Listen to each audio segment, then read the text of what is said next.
সন্ত্রাসী, fascist, sadist, সমস্ত গুম, হত্যাকাণ্ড, রিমান্ড, ক্রসফায়ারের মাস্টারমাইন্ড শেখ হাসিনা।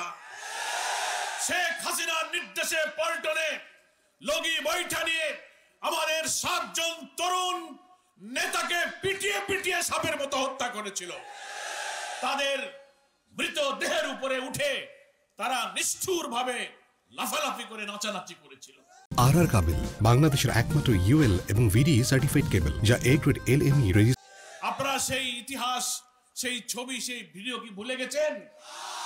সেই 6 সালের 28 অক্টোবর থেকে বাংলাদেশের রাজনীতিতে গণতন্ত্রের যে অভিযাত্রা আমরা শুরু করেছিলাম 90-এর গণ অভ্যুত্থানের মধ্য দিয়ে, সেই 28 অক্টোবরই বাংলাদেশ তার পথ হারিয়ে ফেলেছে। সেই 28 অক্টোবর থেকে বারবার ভারতীয় আধিপত্যবাদীদের এই দেশীয় দালাল সেবাদাস চক্ররা ক্ষমতার মসনদে বারবার বসার ষড়যন্ত্র করেছে এবং 24 সালের সেই 5 আগস্ট পর্যন্ত 17.5-18 বছর আমাদের উপর দিয়ে একটি কালো অধ্যায় আমরা পার করেছি। কেন আমরা এই কালো যুগ বলছি?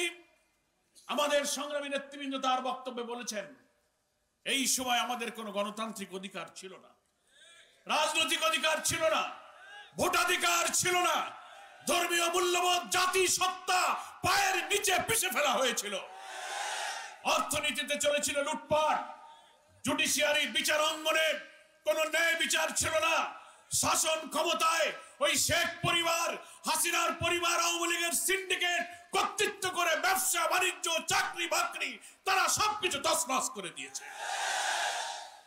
ফলে আমরা সেই কালো যুগ 18টি বছর পার করেছি। কত মানুষ শহীদ হয়েছে, কত মানুষ আহত পঙ্গু হয়েছে, লক্ষ লক্ষ মানুষ কারাবরণ করেছে।